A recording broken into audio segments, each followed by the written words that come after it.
সতেজ টিভি সুন্দরের জয়গানে আপনাকে স্বাগত। যে মানুষটা সৃষ্টির ভিতরে সেরা,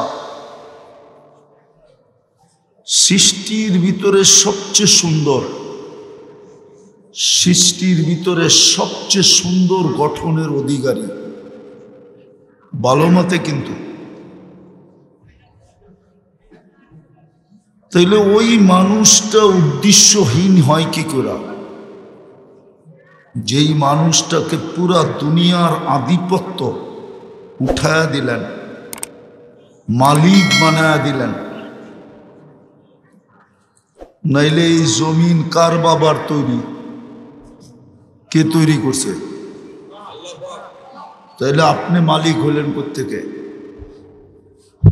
মালিক বানাইছে বিদায় মালিক, ঠিক না? তাহলে ওই মানুষটা উদ্দেশ্যহীন হয় কি করে? বুঝার বিষয় কিন্তু। যুবকের যৌবন উদ্দেশ্যহীন হয় কি করে? যেটা অমূল্য রত্ন। নারীর নারীত্ব উদ্দেশ্যহীন হয় কি করে? যেটার মূল্য দুনিয়ার কারো কাছে নাই। পুরুষের পুরুষত্ব উদ্দেশ্যহীন হয় কি করে? যেই পুরুষের পুরুষত্বের কোনো জুড়ি নেই। পুরুষের পুরুষত্বই যদি না থাকতো তাহলে তো প্রথম রাত্রি ভেঙে যেত, ঠিক না? মনে হয় বোঝেন নাই। নারীর নারীত্ব যদি না থাকতো, ওর জন্য মাথার গাম পায়ে ফেলে কে? পুরুষ যুবকের ভিতরে যদি যৌবনই না থাকতো, ও 14 তারিখে ফুল দিত কাকে, আর ওর থেকে ফুল নিতই বা কে? ঠিক না? তাহলে এটা উদ্দেশ্যহীন হয় কি করে? কোরআন তো এটাই বুঝাইতেছে, তোমার জীবনটা উদ্দেশ্যহীন না। আল্লাহর সবচেয়ে বড় ম্যাজিক, আকাশ বড় ম্যাজিক না, কেননা ওইটাকে 2 অক্ষর দিয়ে তৈরি করছে। যত বড়ই উঁচা হোক, এটা এত বড় ম্যাজিক না। কোন সৃষ্টি ম্যাজিক না, কেননা 2 অক্ষরে তৈরি, কোন ফাকান।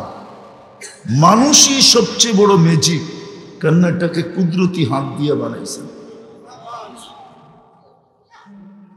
সমগ্র সৃষ্টি ম্যাজিক যদি হইতো তাহলে 6 দিনে জিবরিলও ম্যাজিক না, ও তো 6 দিনের ভিতরে কমপ্লিট। এই মানুষটা কমপ্লিট করছেন 10 মাস সময় নিয়ে। এটা হলো সবচেয়ে বড় ম্যাজিক, সবচেয়ে বড় জাদু। এই জন্যই তো 10 মাস সময় লাগছে। আরেকটা দেখাবো। আকাশের যেরকম কোনো কিনারা নাই, লম্বা পাশ কেউ জানে না। সারা দুনিয়ার চোখের ডাক্তারকে যদি সিলেটওয়ালারা ইনভাইট করে, আর সারা দুনিয়ার মিডিয়াওয়ালাদেরকে আনে, আর যদি চোখের ডাক্তারের কাছে জিজ্ঞাসা করে, শত শত বৎসর তোমাদের গবেষণা, এত বড় বড় শিক্ষিত তোমরা, বলো গবেষণায় কতটুকু গেলে আর কতটুকু বাকি? সারা দুনিয়ার প্রফেসররা বলবে গবেষণা করতেছি, এটার কিনারা কোথায় আমাদের জানা নাই। এতটুক জায়গার ভিতরে যিনি এই ম্যাজিক ফিট করতে পারছেন, এই ম্যাজিক এতটুক জায়গায় যিনি ফিট করতে পারছেন, কিনারাহীন একটা চক্ষু, অথচ আধা 6টা ওজন। তাইলে আপনার সৃষ্টিটা সবচেয়ে বড় ম্যাজিক হবে না তো হবে না কেন? এটা অনর্থক হয় কি করে? একটু বুঝি কিন্তু। যৌবনের জোয়ার বেশি দিন থাকবে না যুবক। কবির কথাই সত্য হবে, মিলে খাক जवानी ने बचपन ने बरसों खिलाया, जवानी ने मजनू बनाया। বাচ্চা যখন ছিলাম তো লুঙ্গি না পরলেও হয়তো, মা সকালে উঠা বলতো তুই কোথায়, লুঙ্গি কোথায়? মনে হয় প্যান্ট স্যান্ট তো আজকে আসছে, ঠিক না? কি আপনার ছোটবেলায় প্যান্টটা ছিল নাকি? লুঙ্গি কোথায়, তুমি কোথায়? জওয়ানি নে মজনু বানায়া, জওয়ান হইছে, যুবক হইছে তো মাতাল হয়ে গেছে। 31 নাইট আইলে একরকম, 14 তারিখ আইলে আরেক রকম। একা হাঁটলে একরকম, বন্ধুদেরকে সাথে নিয়ে হাঁটলে আরেক রকম। বাইকে চললে আরেক রকম, পিছে কেউ বসা থাকলে তো কোনো কথাই নেই।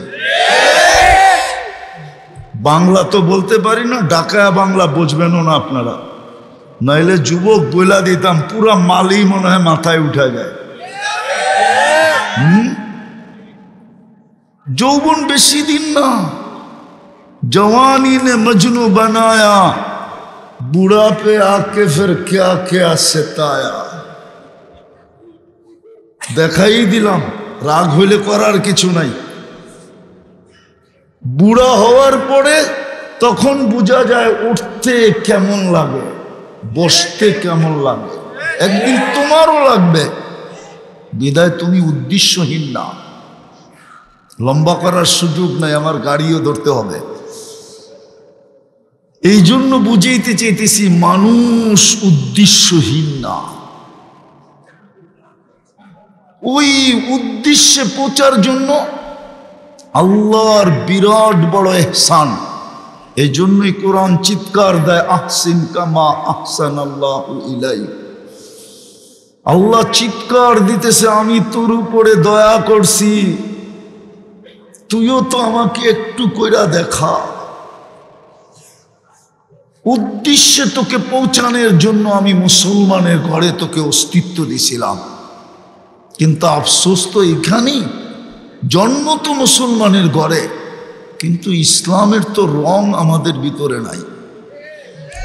যদি থাকতো তাহলে যুবকদের চুলের স্টাইল এরম কেন হইতো? যদি থাকতো তাহলে ওরা 14 তারিখে এমন মাতলামি কেন করত, এমন পাগলামি কেন করত? প্রমাণ দিতেছি, পাগলামি যদি না হইতো, বাংলা একটা প্রবাদ বাক্য আছে, ডুস খাইলে হুশ হয়। ডুস বোঝেন? সিলেটে বোঝে?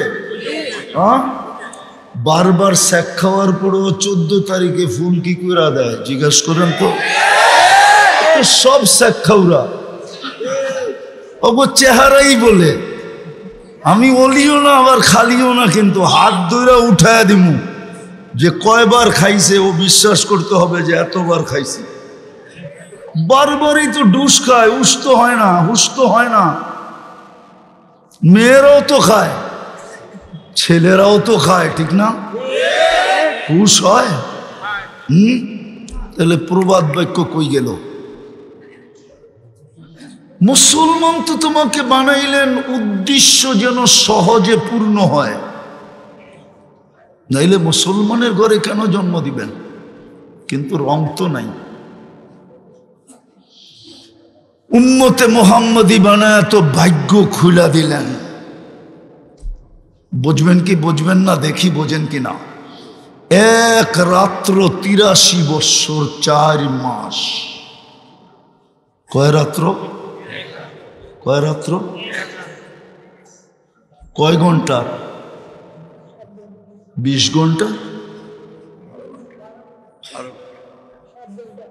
মাইনা নিলাম 12 ঘন্টা, সূর্য ডুবার থেকে যে সূর্য উঠা পর্যন্ত, নাইলে 13 ঘন্টাই হলো, নাইলে 14 ঘন্টাই হলো। এক রাত্র 83 বৎসর 4 মাস। উম্মতে মুহাম্মদী হওয়ার কারণে এত বড় ভাগ্য। 80 বৎসরের বৃদ্ধ মানুষও যদি দৌড়াইতে দৌড়াইতে দৌড়াইতে দৌড়াইতে একটা রাত তালাশ করতে করতে করতে করতে একটা রাত যদি হাতের নাগালে আনতে পারে, আর মারা যাওয়ার পরে যদি আল্লাহ জিজ্ঞাসা করে কি নিয়ে আসছিস, তো বুক খুইলা বলতে পারবে এক রাত্র নিয়ে আসছি, আর কিচ্ছু নিয়ে আসি নাই। ওই মুহাদ্দিসের মতো আল্লাহ জিজ্ঞাসা করছে কি নিয়ে আসছিস, কয় কিচ্ছু না, শুধু সাদা দাড়ি। আল্লাহ চেইতা আগুন সাদা দাড়ি, কয় কেন চেতেন কেন? আপনি কি জিবরিলকে বলেন নাই? জিবরিল কি আমাদের নবীকে বলেন নাই? নবীজি কি সাহাবাদেরকে বলেন নাই? সাহাবারা কি আমাদেরকে বলেন নাই? আপনি নাকি সাদা দাড়ি দেখলে লজ্জা পান, এখন তো উল্টা দেখতেছি। ইন্নাল্লাহ লা ইয়াস্তাহি জি শাইবাতিন শাইয়াবা ফিল ইসলাম, যে ইসলাম অবস্থায় দাড়ি পাকায় দিল ওকে দেখলে আল্লাহ লজ্জা পায়। তো আল্লাহ হাইসা দিয়া বলতেছে সবাই সত্য বলছে, আমিও সত্য বলছি, তোকে মাফ করে দিলাম, যা।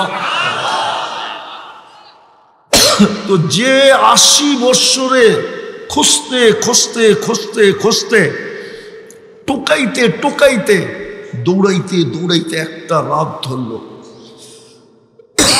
ও তো বুক ফুলে বলতে পারে, আল্লাহ যদি জিজ্ঞাসা করে কি নিয়ে আসছিস, কয়েক রাত্র। চেতা গেলে জবাব দিতে পারে কেন, এক রাত্রই তো 83 বৎসর 4 মাস। লাইলাতুন খায়রুম মিন আলফি শাহর। 83 বৎসর 4 মাস ছিলাম তো 80 বৎসর, 80-তে 80 বাদ, তারপরও তো 3 মাস 3 বৎসর 4 মাসের পাওনা আপনার কাছে, আপনি আমার কাছে পাবেন কোন যুক্তিতে বলেন? এই ভাগ্য তো আপনার দিলেন, কিন্তু ওই রসুলের আদর্শ কতটুকু? সারা বাংলাদেশ বাদিয়ে দিলাম, রাগ হয় না, পায়ে হাত রাখি, বারবার সিলেটে আসি আর বুকে ব্যথা লাগে। শাহজালালের উত্তর সুরীরা ওই রসুলের আদর্শ কতটুকু? ওই রসুলের আদর্শ শাহজালালের রহমতুল্লাহ আলাইহির উত্তর সুরীদের ভিতরে কতটুকু?